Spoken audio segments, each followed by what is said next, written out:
السلام عليكم ورحمة الله وبركاته وعليكم السلام جانا kala socoto waa Boqore Agent Official Boqore Agent Official sida hore aan soo sheegnay waxaan uga hadli doonaa insha Allah taala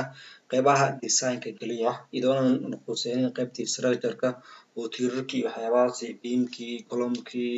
foundation-kii slab-kii waxyaabahaas aan samayn doonin water-kii aan biyahan gali doonin electric-kii korontada aan gali doonin marka waxaan dhahnay kaliya waxaan samayn doonaa wax alaala wixii design ee la xiriira samayn doonaa dhahnay insha Allah taala design qurux badan oo dhameystiran aan u hadli doonaa dhahnay kaliya channel-kan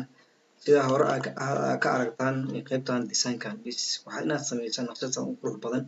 oo 2D-da soo samaysaa 3D-da soo samaysaa landscape-ka samaysaa qaybahan kaliya insha Allah taala samayn doonaa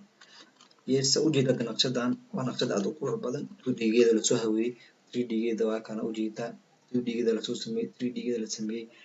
compound wall-ka la sameeyay dhirtii wax alaala wixii u baahan parking-ka la sameeyay kadaalika tan oo kale sidoo kale waxay leedahay tan swimming pool ay leedahay waxaas oo inuu sameyn kartaa yes naqshadan oo kale ujeedaa naqshad aad u qurux badan parking-kii leh wax alaala wixii naqshad u dhameystiran kan sida ujeedaan masha Allah aad u qurux badan dhameystiran waxyaabaha loogu baahan yahay marka inaad sameyso qofka architect-ka marka insha Allah taala channel-kan waxaan u hadli doonaa qaybahaas kaliya waan hadli doonaa marka waxaan ku guda jirnaa qaybaheena basic-ka oo asaasiga aan ku jirnaa si hore aan soo sheegnay waxaan dhahnay waxaan xoogga saaraynaa marka ugu horeyso basic markaan iska dhisno aan barano waxaan u gudbinaa dhahnay insha Allah taala qaybihii kale inaan sameyno 2D inaan sameyno 3D inaan sameyno inaan waxyaaba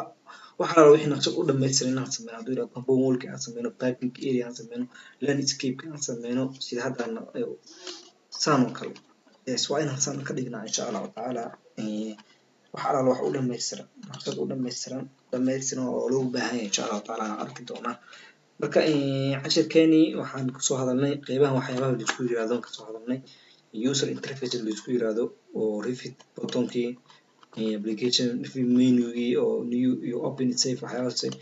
qaybtan oo quick access toolbar loo yaqaano qaybtan ribbon loo yaqaano qaybtan loo yaqaan title bar oo ciwaanka markaad naqshada aad sameysay aad save gareyso wuxuu kaaga soo muuqanaa qaybtan hadda inta waxaa iisoo muuqan project 1 floor plan level 1 inaad taagnahay qaybtan waxaa loo yaqaan marka sage bar information center navigation bar qaybtan oo ku jiraan zoom in zoom out zoom out aad sameynaysid markaad naqshada waxaad sameynaysaa aad rabto inaad si fiican u aragto xaaladda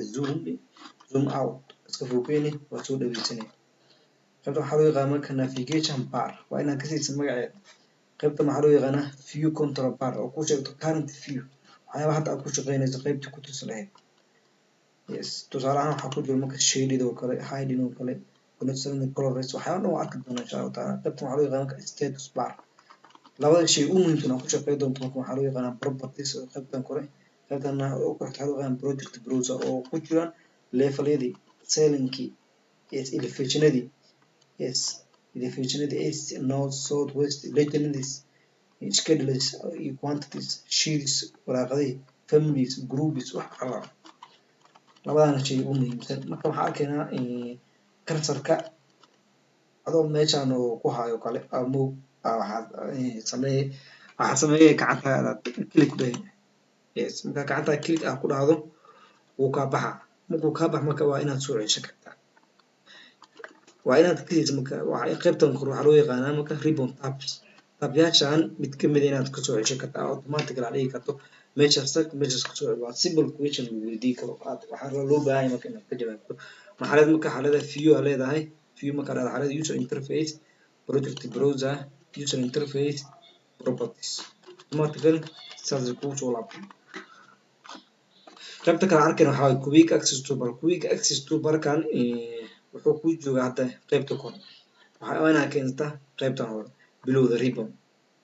qaybtan ku dhufo drop down kaas ku dhufo ishaas waxaa leedahay show below the ribbon hoos iyo tus ribbon hoostiisa iyo tus ribbon waxaa loo yaqaanaa dhaane waxyaabahan wall-ka bilow up to key meeshan waxaa loo yaqaanaa ribbon marka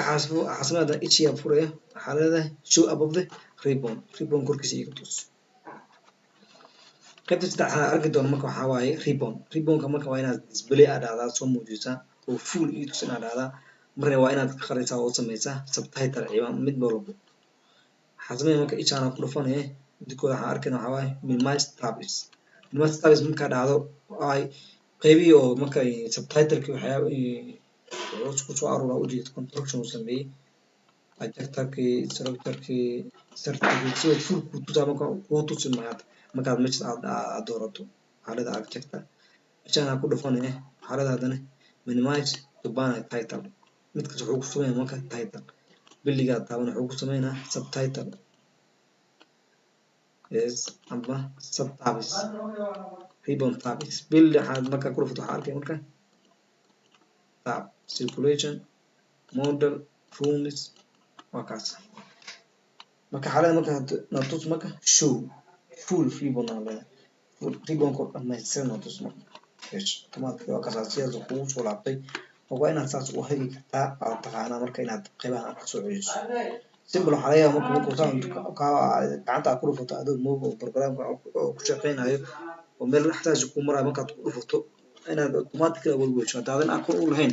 meeshaad ku soo celiso inaad walwasho aad dhahdo maxaa ku dhacay programkii ma shaqeynayo maxaa ku dhacay automatically waa inaad meeshaan tagtaa soo ceshataa saas wuxuu kugu soo laabanaa marka ribbonka marka waa kaasa insha Allah taala marka waxaan sii socon doonaa cashiradena basica marka waxyaabahan aad si arki doonto mid inta qabato aad ka dhaqaajiso qaybtan waa qayb inta ka bilaw ilaa inta waa isku xiran tahay inta ka bilaw inta isku xiran tahay inta ka bilaw marka fayna inta la dhaqaajisa isku qasta hadana kala saar yes marka taas wuxuu ku saaray marka inaad programka u shaqeyso ka si raaxa oo easily marka aad fahanto basic bas haddaan basic aan fahansanayn oo shaqadaad ku socoto karsaka oo kaaga dhaco waad soo ceshan karin dhibkeeda leedahay marka insha Allah taala basic casharada basic noo sii socon doono marka assalaamu calaykum waraxmatullaahi wabarakaatuh